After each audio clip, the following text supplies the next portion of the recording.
So, well before you had the explosion of science fiction in the 20th century, both the pulpy genre stuff and the great classics, you had these 19th century giants, Jules Verne and H.G. Wells, both of whom lived into the 20th century.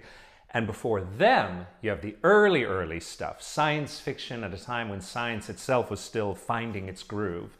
And I want to read a sample of that today because it's crazy fun. We'll read Voltaire's Micromégas, or at least almost that. It's written in French, so I'm going to read the English translation, and I can't really pronounce a French R. Micromégas. Better to stick to Micromégas to avoid insulting two languages. Now, you hear Voltaire, you think Candide, satire, and that's about right. This man was not a scientist or a sci-fi writer. This was a philosopher, a social commentator, and pertinent here, a really sarcastic person. Every line of this story is some clever dig or satire on his 18th century contemporaries or on social mores of the time. Speaking of which, some of that hilarious satire on women is outdated and dumb and gross, and I apologize for that. There's not too much of that in this story. Let's just content ourselves that the world has made some progress in the last 2.5 centuries. But in any case, I think it's more fun to forget all of that stuff and just enjoy not the satire, but what somebody who lived a quarter century after Isaac Newton and a half century before the Industrial Revolution thought about life on other planets and other species and so on. So in that spirit, Micromégas, a philosophical history, Chapter 1, Voyage of an Inhabitant of the star Sirius to the planet Saturn. On one of the planets that orbits the star named Sirius, there lived a spirited young man who I had the honor of meeting on the last voyage he made to our little anthill. He was called Micromégas, a fitting name for anyone so great. He was 8 leagues tall, or 24,000 geometric paces of 5 feet each. Certain geometers, always of use to the public, will immediately take up their pens and will find that since Monsieur Micromégas, inhabitant of the country of Sirius, is 24,000 paces tall, which is equivalent to 120,000 feet, and since we citizens of the Earth are hardly 5 feet tall and our sphere 9,000 leagues around, they will find, I say, that it is absolutely necessary that the sphere that produced him was 21,600,000 times greater in circumference than our own little Earth. Nothing in nature is simpler or more ordinary. The sovereign states of Germany or Italy, which one can traverse in half an hour, compared to the empires of Turkey, Moscow, or China, are only feeble reflections of the prodigious differences that nature has placed in all beings. His Excellency's size being, as I have said, all our sculptors and all our painters will agree without protest that his belt would have been 50,000 feet around, which gives him very good proportions. His nose taking up 1/3 of his attractive face, and his attractive face taking up 1/7 of his attractive body, it must be admitted that the nose of the Syrian is 6,333 feet, plus a fraction, which is manifest. As for his mind, it is one of the most cultivated that we have. He knows many things. He invented some of them. He was not even 250 years old when he studied, as is customary, at the most celebrated colleges of his planet, where he managed to figure out by pure willpower more than 50 of Euclid's propositions. That makes 18 more than Blaise Pascal, who, after having figured out 32 while screwing around, according to his sister's reports, later became a fairly mediocre geometer and a very bad metaphysician. Towards his 450th year, near the end of his infancy, he dissected many small insects of no more than 100 feet in diameter, which would evade ordinary microscopes. He wrote a very curious book about this, and it gave him some income.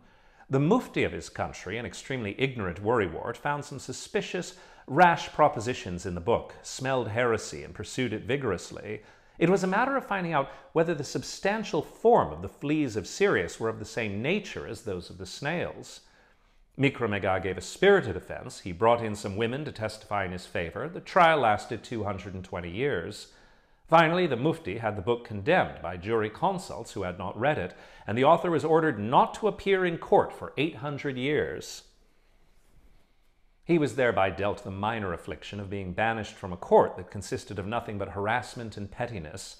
He wrote an amusing song at the expense of the Mufti, which the latter hardly noticed, and he took to voyaging from planet to planet in order to develop his heart and mind, as the saying goes. Those that travel only by stagecoach or sedan will probably be surprised to learn of the carriage of this vessel, for we on our little pile of mud can only conceive of that to which we are accustomed. Our voyager was very familiar with the laws of gravity and with all the other attractive and repulsive forces. He utilized them so well that, whether with the help of a ray of sunlight or some comet, he jumped from globe to globe like a bird vaulting itself from branch to branch. He quickly spanned the Milky Way, and I am obliged to report that he never saw throughout the stars it is made up of the beautiful Empyrean sky that the Vicar d'Aram boasts of having seen at the other end of his telescope. I do not claim that Monsieur d'Aram has poor eyesight, God forbid, but Micromégas was on sight, which makes him a reliable witness, and I do not want to contradict anyone. Micromégas, after having toured around, arrived at the planet Saturn. As accustomed as he was to seeing new things, he could not, upon seeing the smallness of the planet and its inhabitants, stop himself from smiling with the superiority that occasionally escapes the wisest of us. For in the end, Saturn is hardly 9 times bigger than Earth, and the citizens of this country are dwarfs, no more than 1,000 fathoms tall, or somewhere around there. He and his men poked fun at them at first, like Italian musicians laughing at the music of Lully when he comes to France. But, as the Syrian had a good heart, he understood very quickly that a thinking being is not necessarily ridiculous just because he's only 6,000 feet tall. He got to know the Saturnians after their shock wore off. He built a strong friendship with the secretary of the Academy of Saturn, a spirited man who hadn't invented anything, to tell the truth, but who understood the inventions of others very well and who wrote some passable verses and carried out some complicated calculations. I will report here for the reader's satisfaction a singular conversation that Micromégas had with the secretary one day. Chapter 2. Conversation between the inhabitant of Sirius and that of Saturn. After His Excellency laid himself down to rest, the secretary approached him. "You have to admit," said Micromégas, "that nature is extremely varied." "Yes," said the Saturnian, "nature is like a flower bed wherein the flowers—" "Ugh," said the other, "leave off with the flower beds." The secretary began again. "Nature is like an assembly of blonde and brown-haired girls whose jewels—" "What am I supposed to do with your brown-haired girls?" said the other. "Then she is like a gallery of paintings whose features—" "Certainly not," said the voyager. "I say again that nature is like nature. Why bother looking for comparisons?" "To please you," replied the secretary. "I do not want to be pleased," answered the voyager. "I want to be taught. Tell me how many senses the men of your planet have." "We only have 72, said the academic, "and we always complain about it. Our imagination surpasses our needs. We find that with our 72 senses, our ring, our 5 moons, we are too restricted, and in spite of all our curiosity and the fairly large number of passions that result from our 72 senses, we have plenty of time to get bored." "I believe it," said Micromégas, "for on our planet we have almost 1,000 senses, and yet we still have a kind of vague feeling, a sort of worry that warns us that there are even more perfect beings. I have traveled a bit, and I have seen mortals that surpass us, some far superior, but I have not seen any that desire only what they truly need, and who need only what they indulge in. Maybe someday I'll happen upon a country that lacks nothing, but so far no one has given me any word of a place like that." The Saturnian and the Syrian proceeded to wear themselves out in speculating, but after a lot of very ingenious and very dubious reasoning, it was necessary to return to the facts. "How long do you live?" said the Syrian. "Oh, for a very short time," replied the small man from Saturn. "Same with us," said the Syrian. "We always complain about it. It must be a universal law of nature." "Alas, we only live through 500 revolutions round the sun," said the Saturnian. This translates to about 15,000 years by our standards. "You can see yourself that this is to die almost at the moment one is born. Our existence is a point, our lifespan an instant, a planet an atom. Hardly do we begin to learn a little when death arrives before we get any experience. As for me, I do not dare make any plans. I see myself as a drop of water in an immense ocean. I am ashamed, most of all before you, of how ridiculously I figure in this world." Micromégas replied, "If you were not a philosopher, I would fear burdening you by telling you that our lifespan is 700 times longer than yours. but you know very well when it is necessary to return your body to the elements and reanimate nature in another form, which we call death, when this moment of metamorphosis comes, to have lived an eternity or to have lived a day amounts to precisely the same thing. I've been to countries where they live 1,000 times longer than we do, and they also die. But people everywhere have the good sense to know their role and to thank the author of nature. He has scattered across the universe a profusion of varieties with a kind of admirable uniformity. For example, all the thinking beings are different, and all resemble each other in the gift of thought and desire. Matter is extended everywhere, but has different properties on each planet. How many diverse properties do you count in yours? If you mean those properties, said the Saturnian, without which we believe that the planet could not subsist as it is, we count 300 of them, like extension, impenetrability, mobility, gravity, divisibility, and the rest. Apparently, replied the Voyager, this small number suffices for what the Creator had in store for your dwelling. I admire his wisdom in everything. I see differences everywhere, but also proportion. Your planet is small, your inhabitants are as well. You have few sensations, your matter has few properties. All of this is the work of Providence. What color is your sun upon examination? A very yellowish white, said the Saturnian, and when we divide one of its rays, we find that it contains 7 colors. Our sun strains it red, said the Sirian, and we have 39 primary colors. There is no one sun among those that I have gotten close to that resembles it, just as there's no one face among you that is identical to the others. After numerous questions of this nature, he learned how many essentially different substances are found on Saturn. He learned that there were only about 30, like God, space, matter, the beings with extension that sense, the beings with extension that sense and think, the thinking beings that have no extension, those that are penetrable, those that are not, and the rest. The Sirian, whose home contained 300 and who had discovered 3,000 of them in his voyages, prodigiously surprised the philosopher of Saturn. Finally, after having told each other a little of what they knew and a lot of what they did not know, and having reasoned over the course of a revolution around the sun, they resolved to go on a small philosophical voyage together. Chapter 3. Voyage of the Two Inhabitants of Sirius and Saturn. Our two philosophers were just ready to take off into Saturn's atmosphere with a very nice provision of mathematical instrument, when the ruler of Saturn, who had heard the news of the departure, came in tears to remonstrate. She was a pretty, petite brunette who was only 660 fathoms tall, but who compensated for this small size with many other charms. "Cruelty!" she cried. "After resisting you for 1,500 years, just when I was beginning to come around, when I'd hardly spent 100 years in your arms, you leave me to go on a voyage with a giant from another world? Go! You're only curious. You've never been in love. If you were a true Saturnian, you would be faithful. Where are you running off to? What do you want? Our 5 moons are less errant than you. Our ring is less inconsistent. It's over. I will never love anyone ever again." The philosopher embraced her, cried with her, philosopher that he was, and the woman, after swooning, went off to console herself with the help of one of the dandies of the country. Our two explorers left all the same. They alighted first on the ring, which they found to be fairly flat, as conjectured by an illustrious inhabitant of our little sphere. From there they went easily from moon to moon. A comet passed by the last. They flew onto it with their servants and their instruments. When they traveled about 150 million leagues, they met with the satellites of Jupiter. They stopped at Jupiter and stayed for a week, during which time they learned some very wonderful secrets that would have been forthcoming in print if not for the Inquisition, which found some of the propositions to be a little harsh.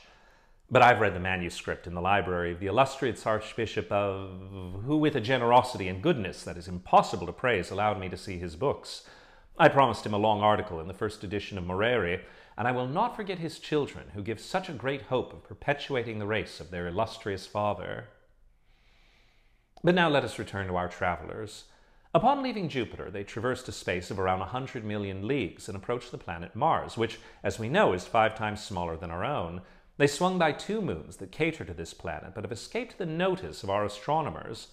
I know very well that Father Castell will write, perhaps even agreeably enough, against the existence of these 2 moons, but I rely on those who reason by analogy. These good philosophers know how unlikely it would be for Mars, so far from the Sun, to have gotten by with less than 2 moons. Whatever the case may be, our explorers found it so small that they feared not being able to land on it, and they passed it by like 2 travelers, disdainful of a bad village cabaret, pressing on toward a neighboring city. But the Sirian and his companions soon regretted it. They traveled a long time without finding anything. Finally, they perceived a small candle. It was Earth. This was a pitiful sight to those who had just left Jupiter. Nevertheless, for fear of further regret, they went to touch down. Carried by the tail of a comet and finding an aurora borealis at the ready, they started toward it and arrived at Earth on the northern coast of the Baltic Sea, July 5th, 1737, New Style.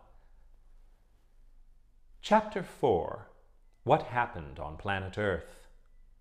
After resting for some time, they ate 2 mountains for lunch, which their crew fixed up pretty nicely. Then they decided to get to know the small country they were in. They went first from north to south. The usual stride of the Sirian and his crew was around 30,000 feet. The dwarf from Saturn, who clocked in at no more than 1,000 fathoms, trailed behind, breathing heavily. He had to take 12 steps each time the other took a stride. Imagine, if it is all right to make such a comparison, a very small lapdog following a captain of the guards of the Prussian king. Since our strangers moved fairly rapidly, they circumnavigated the globe in 36 hours. The sun, in truth, or rather the Earth, makes a similar voyage in a day, but you have to imagine that the going is much easier when one turns on one's axis instead of walking on one's feet. So there they were, back where they started, after having seen the nearly imperceptible pond we call the Mediterranean, and the other little pool that, under the name Ocean, encircles the molehill. The dwarf never got in over his knees, and the other hardly wet his heels. On their way, they did all they could to see whether the planet was inhabited or not.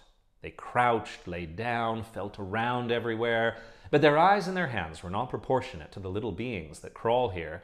They could not feel in the least any sensation that might lead them to suspect that we and our associates, the other inhabitants of this planet, have the honor of existing. The dwarf, who was a bit hasty sometimes, decided straight away that the planet was uninhabited. His first reason was that he had not seen anyone. Micromégas politely indicated that this logic was rather flawed. "For," said he, "you do not see with your little eyes certain stars of the 50th magnitude that I can perceive very distinctly. Do you conclude that these stars do not exist?" "But," said the dwarf, "I felt around a lot." "But," answered the other, "you have pretty weak senses." "But," replied the dwarf, "this planet is so poorly constructed. It is so irregular and has such a ridiculous shape. Everything here seems to be in chaos. You see those little rivulets, none of which run in a straight line, these pools of water that are neither round nor square nor oval nor regular by any measure. All these little pointy specks scattered across the earth that grate on my feet." This was in reference to mountains. "Look at its shape again, how it's flat at the poles, how it clumsily revolves around the sun in a way that necessarily eliminates the climates of the poles. To tell the truth, what really makes me think it's uninhabited is that it seems no one of good sense would want to stay." "Well," said Micromégas, "maybe the inhabitants of this planet are not of good sense. But in the end, it looks like there may be for a reason. Everything appears irregular to you here, you say, because everything on Saturn and Jupiter is drawn in straight lines. This might be the reason that you're a bit puzzled here. Have I not told you that I continually notice variety in my travels?" The Saturnian responded to all of these points.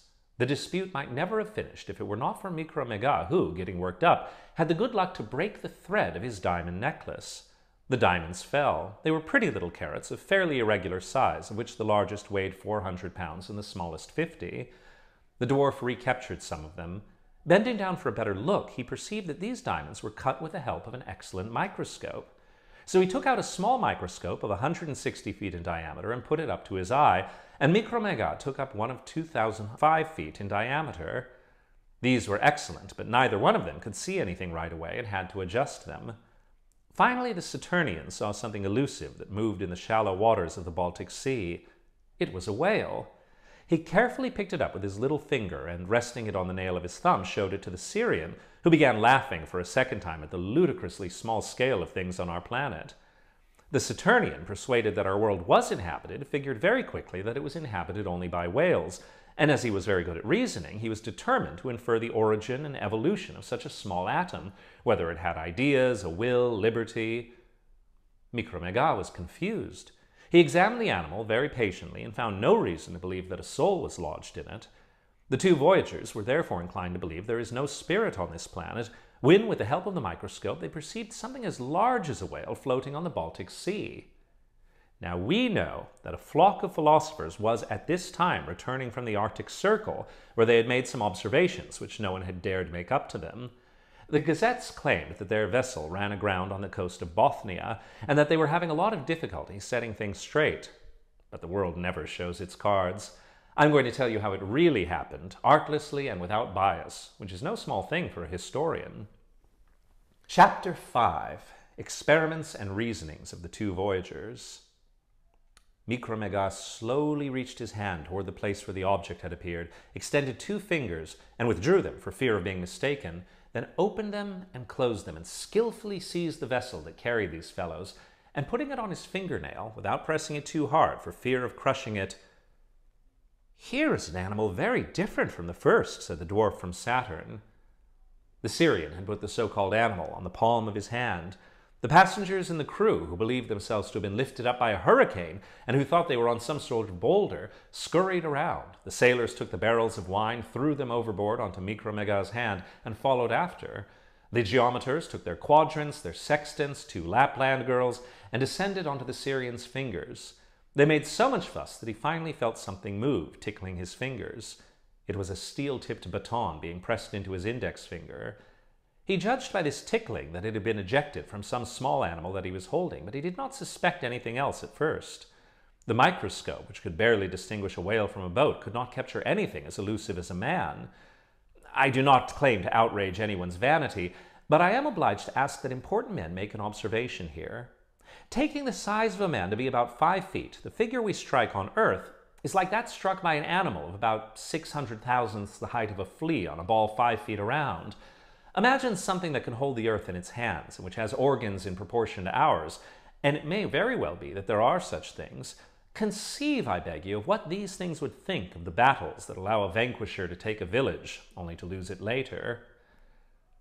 I do not doubt that if ever some captain of some troop of imposing grenadiers reads this work, he will increase the size of the hats of his troops by at least 2 imposing feet. But I warn him, it will have been done in vain, and that he and his will never grow any larger than infinitely small.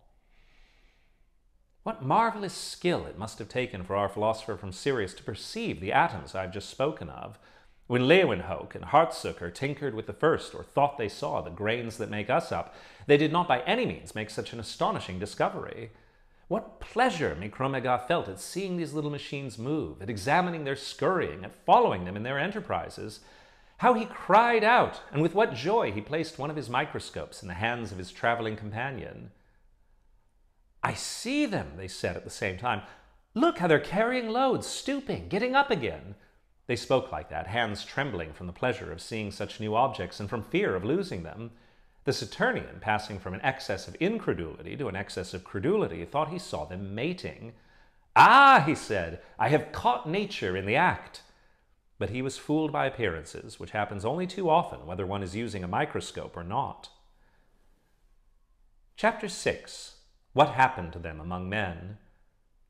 Micromégas, a much better observer than his dwarf, clearly saw that the atoms were speaking to each other, and pointed this out to his companion, who, ashamed of being mistaken about them reproducing, did not want to believe that such a species could communicate. He had the gift of language as well as the Syrian. He couldn't hear the atoms talk, and he supposed they did not speak. Moreover, how could these impossibly small beings have vocal organs, and what would they have to say? To speak, one must think, more or less, but if they think, they must therefore have the equivalent of a soul. But attribute the equivalent of a soul to this tiny species seemed absurd to him.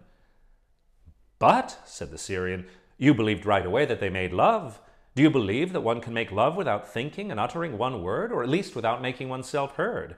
Do you suppose as well that it is more difficult to produce an argument than an infant? Both appear to be great mysteries to me." "I do not dare believe or deny it," said the dwarf. "I have no more opinions. We must examine these insects and reason afterwards." "That is very well said," echoed Micromégas, and he briskly took out a pair of scissors with which he cut his fingernails, and from the parings of his thumbnail he improvised a kind of speaking trumpet, like a vast funnel, and put the end up to his ear. The circumference of the funnel enveloped the vessel and the entire crew. The weakest voice entered into the circular fibers of his nails in such a way that, thanks to his industriousness, the philosopher above could hear the drone of our insects below perfectly. In a small number of hours he was able to distinguish words, and finally to understand French. The dwarf managed to do the same, though with more difficulty. The voyagers' surprise redoubled every second. They heard the mites speak fairly intelligently. This performance of nature seemed inexplicable to them. You may well believe that the Syrian and the dwarf burned with impatience to converse with the atoms. The dwarf feared that his thunderous voice, and assuredly Micromégas, would deafen the mites without being understood. They had to diminish its force. They placed toothpicks in their mouths, whose tapered ends fell around the ship. The Syrian put the dwarf on his knees, and the ship with its crew on a fingernail. He lowered his head and spoke softly. Finally, relying on these precautions and many others, he began his speech like so. Invisible insects that the hand of the Creator has caused to spring up in this abyss of the infinitely small, I thank him for allowing me to uncover these seemingly impenetrable secrets. Perhaps those at my court would not deign to give you audience, but I mistrust no one, and I offer you my protection. If anyone has ever been surprised, it was the people who heard these words. They could not figure out where they were coming from. The chaplain of the vessel recited the exorcism prayers, the sailors swore, and the philosophers of the vessel constructed systems. But no matter what systems they came up with, they couldn't figure out who was talking. The dwarf from Saturn, who had a softer voice than Micromégas, told them in a few words what species they were dealing with. He told them about the voyage from Saturn, brought them up to speed on what Monsieur Micromégas was, and after lamenting how small they were, asked them if they had always been in this miserable state of so near nothingness, what they were doing on a globe that appeared to belong to whales, and whether they were happy, if they reproduced, if they had a soul, and 100 other questions of this nature. A reasoner among the troop, more daring than the others, and shocked that someone might doubt his soul, observed the interlocutor with sight vanes pointed at a quarter circle from 2 different stations, and at the third spoke thusly. You believe then, sir, that because you are 1,000 fathoms tall from head to toe, that you're a— 1,000 fathoms? Cried the dwarf. Good heavens, how could he know my height? 1,000 fathoms? You can't mistake him for a flea. This atom just measured me. He is a surveyor, he knows my size, and I, who only see him through a microscope, I still haven't established his.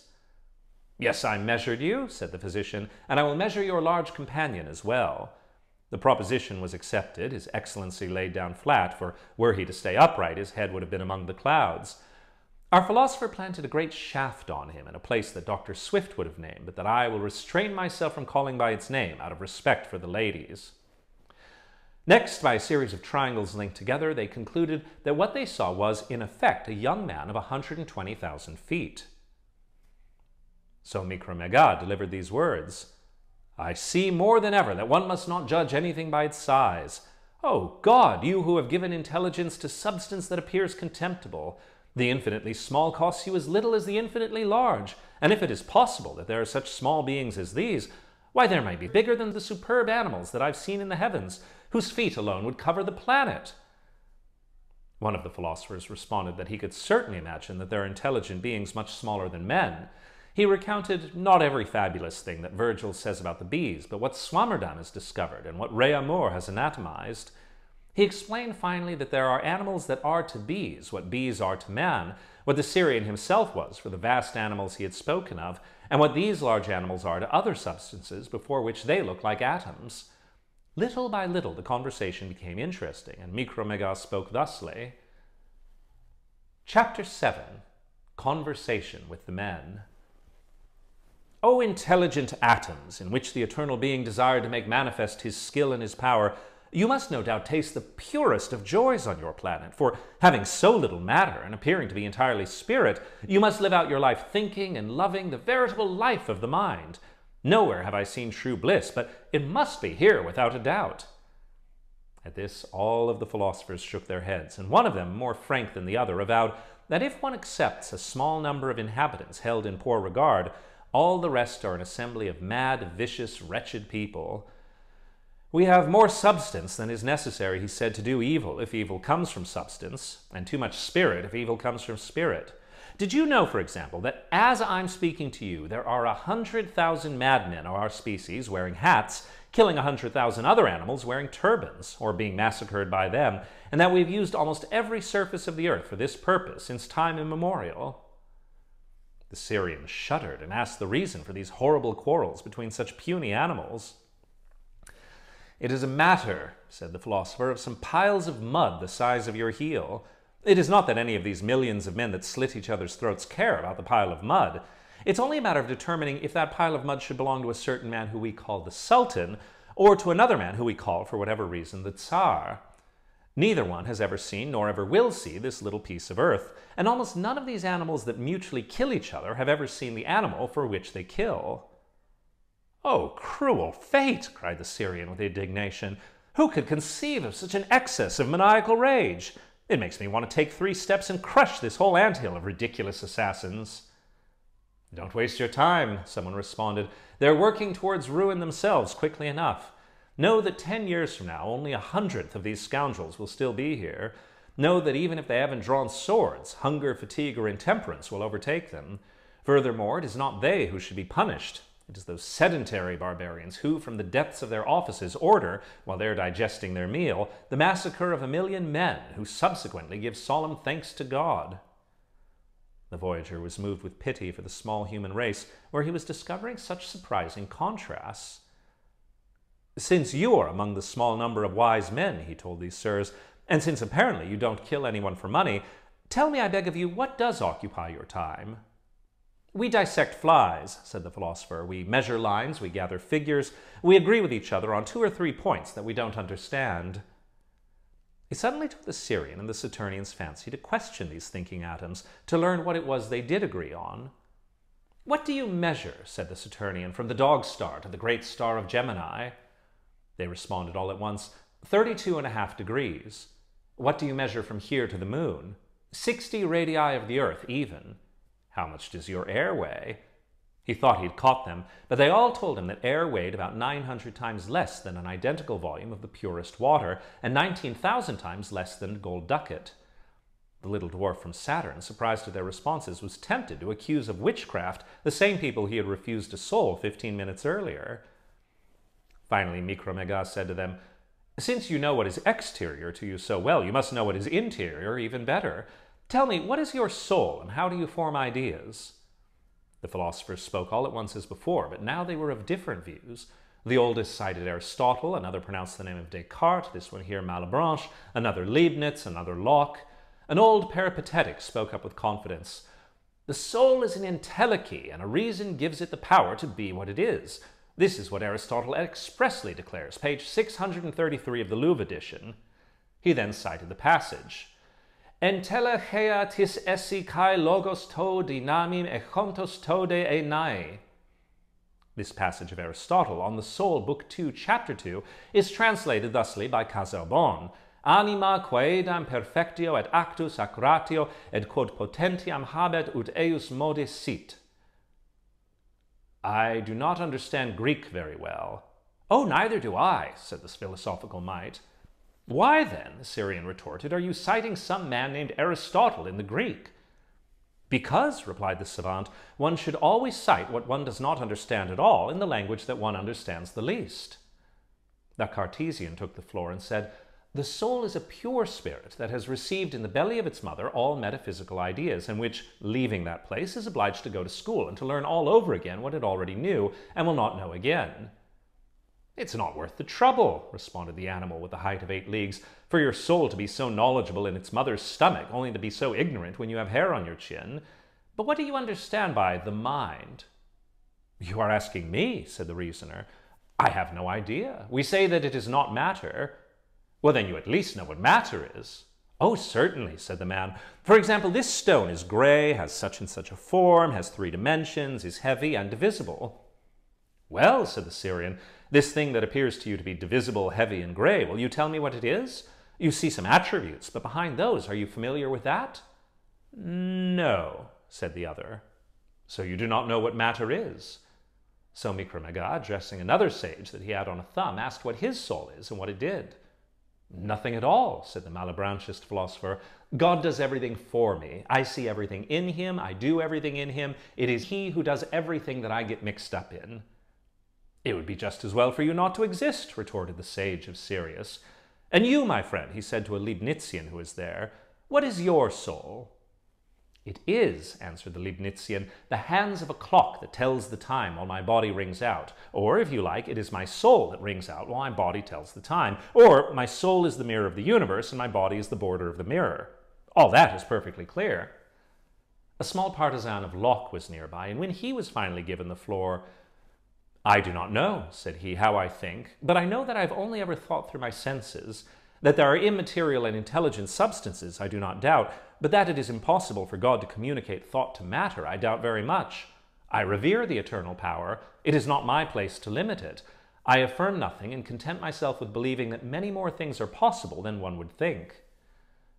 The animal from Sirius smiled. He did not find this the least wise, while the dwarf from Saturn would have kissed the sectarian of Locke were it not for the extreme disproportion. But there was unfortunately a little animalcule in a square hat who interrupted all the other animalcule philosophers. He said that he knew the secret, that everything is to be found in the Summa of St. Thomas. He looked the two celestial inhabitants up and down. He argued that their people, their worlds, their suns, their stars had all been made uniquely for mankind.